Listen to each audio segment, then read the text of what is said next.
Okay, up to this point, we've done a lot of research and preparation to create our ads. Now we're finally going to get to the point where we're going to create our ad campaigns and get these things out there in front of the world. And so we've got to have some strategies for writing effective ad copy and choosing or creating effective images. So that's what we're going to cover in this section, starting with copy strategies. We're just going to go through some fundamentals of writing good ad copy, and I'm also going to show you a resource to find some good ads that you can model. So the first rule here is to write to a fifth grader. So it turns out that the average reading level of an American is a fifth grade reading level. So that's not very impressive, unfortunately. And for practical terms, what that means for us is that we need to kind of dumb down the language that we're using in our ads. Now, of course, you got to use your judgment here. If you are writing to a sophisticated crowd, a particular audience, then of course use language that's appropriate to that audience. But if you're writing to the general public, you really want to just simplify as much as possible. Try not to use any language that is too sophisticated. Even do things like, look for a one-syllable word to use instead of a three-syllable word if you can. Shorten sentences, things like that all pay off in writing to a simpler level, so that everybody that has the opportunity to see your ad is going to be able to understand it and understand it quickly. And I know if you're not real familiar with copywriting, then this may seem a little bit surprising to you that you actually have to be conscious of this, but it is in fact true. A lot of advertisers make a mistake of feeling like they need to make their ads a little bit sophisticated because here you are putting this thing out in public in front of everybody. You want to make sure and put your best foot forward, but in terms of actually writing effectively, you want to keep it as simple as possible. All right, next is capitalize important words. So let's say that we're using the word free in our ad. We may want to capitalize every letter of the word free. Now, this is something that you have to be careful to use. Don't go overboard with it. So don't capitalize a lot of words throughout your ad. It will become obnoxious very quickly, and it will lose the impact. Generally, if I'm capitalizing any word in my ads, I will only capitalize a single word. So, but it can, really make that word pop in your ad copy. And there's real limitations to what you can do with your ad copy in a Facebook ad. I mean, you can't use a bold feature, you can't use colors, you can't use underlining. So capitalizing a complete word is one of the few things that you can do to really make that word stand out. Use sexy words early. What do I mean by sexy words? I mean things like free, new. Okay, these are words that are proven over and over again to be very impactful words when it comes to advertising copy. People love free things. They are excited by new things, and just by including those words in your ad copy, you can get better results than you would otherwise. So you want to use those words, and if you can, you want to use them early. And what I mean by that is, I could structure a sentence to say, get this product free, or I could reverse that sentence structure and say free product, dash get it now, or something like that. Just by using the word free in the front of that sentence, I have used that word early. People will make contact with it visually sooner instead of having to hunt for it at the end of the sentence. And I found in split testing that can make a real impact. Again, just by having that word early so that the eye catches it immediately, rather than having to go through the sentence before they see it, you can oftentimes get more people to stop in their tracks and respond to your ad. Use questions. Consider using questions. So one strategy that we really like to incorporate into our ad campaigns and split test versus other structures is to just start our ad with a question. So the first line of our copy will be a question to our audience. And the thing about a question is that you can't read it without your brain wanting to come up with an answer. It's impossible for you to read a question or have somebody ask you a question and not try and process it and come up with an answer. So by asking a question, we can get them engaged in our ad and get them thinking about our ad, and that's often just enough to get them to stop then and pay attention to the rest of the ad. Use strong statements. Now, this is kind of the counter to using questions. We'll oftentimes start an ad with a strong statement, and typically if I'm split testing my copy, I will use one version where I'm starting with a question and one where I'm starting with a strong statement. So again, oftentimes this will just be the very first line of copy, and I'll have this line stand all on its own. So just like I would a question. So I could start an ad with, would you like to drive a new Mercedes? ? And then a next paragraph will start the rest of the ad. I could also start that same ad with, it's your time to drive a new Mercedes! ! And so just different ways of going about it. One with a question, one with a strong statement. They're both effective. And again, this is something I would just split test to see with a particular audience that I'm going after and the particular campaign that I've created, which one would work best in a particular situation. Use brackets, use parentheses, and use emoticons. That's what that last one is. That's a little smiley face there.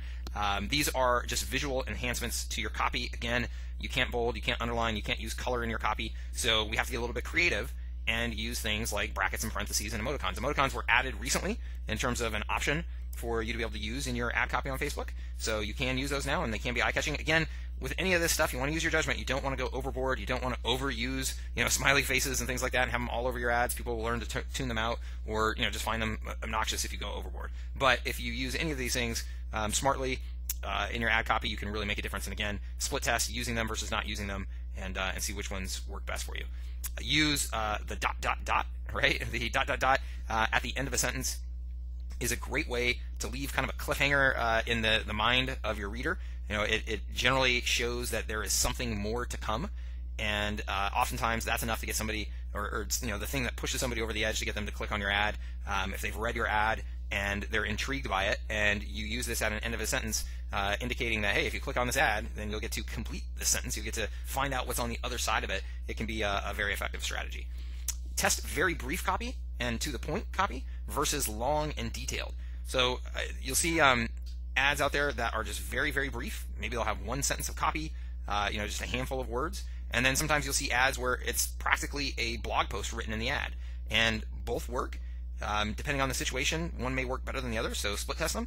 But more and more, I am seeing people use really long and detailed copy in the ad. They're actually using that ad space really as an opportunity to communicate a lot about what it is that they're advertising, a lot of the features, benefits, and why somebody would want to click on that ad, what they're going to get when they click on it and go to the other side of that ad. So again, this is just something to test. Sometimes using very short, brief copy that's to the point can be more intriguing because there is a lack of detail, right? And so as a reader, I want to find that detail, and so I'm willing to click on the ad to go get it.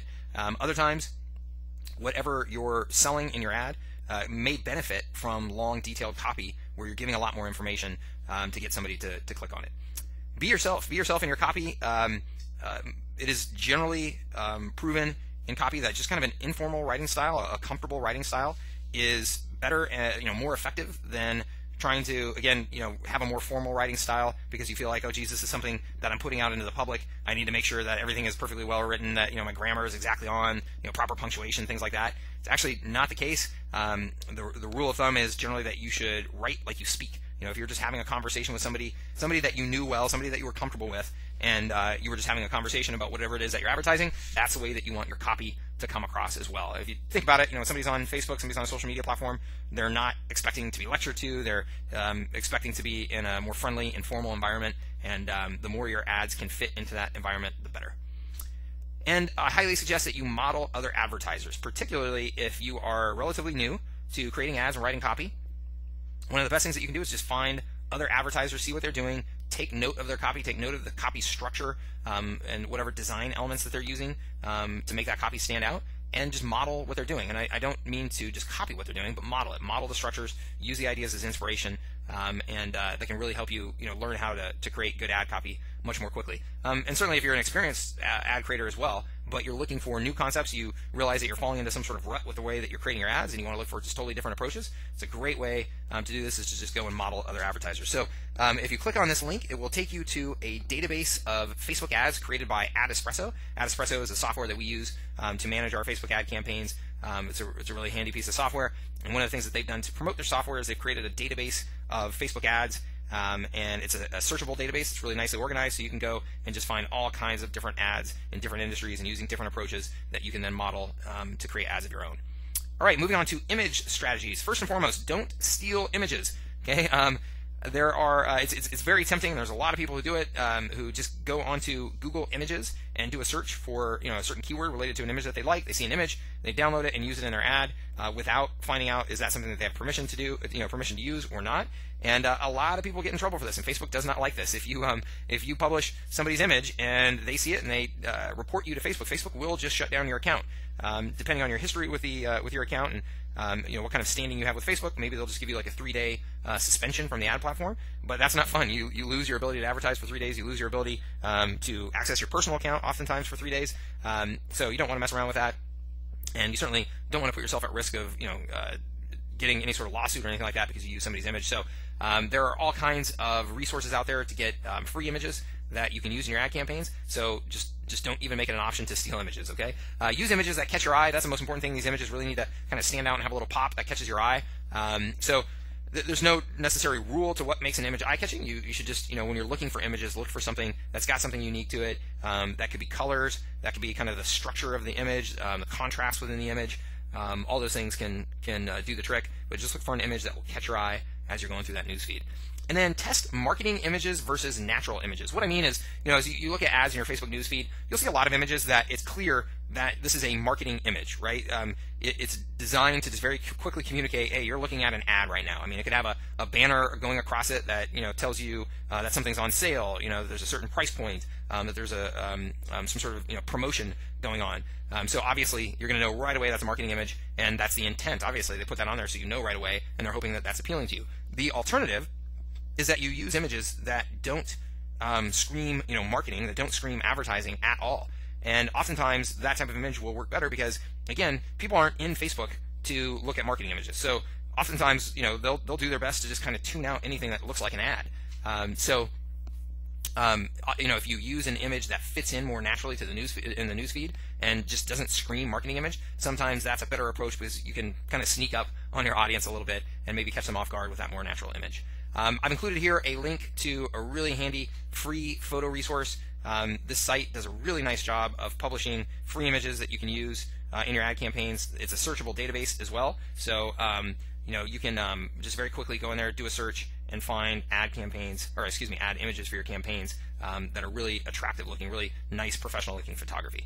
Okay, so that's a real nice resource for you, and again, that prevents you from having to use any illegal images. And the final rule on all of this is test, test, test. Okay, there's really nothing to say that a question is going to do better than a statement, or short copy is going to do better than long copy, or a marketing image is going to do better than a natural image.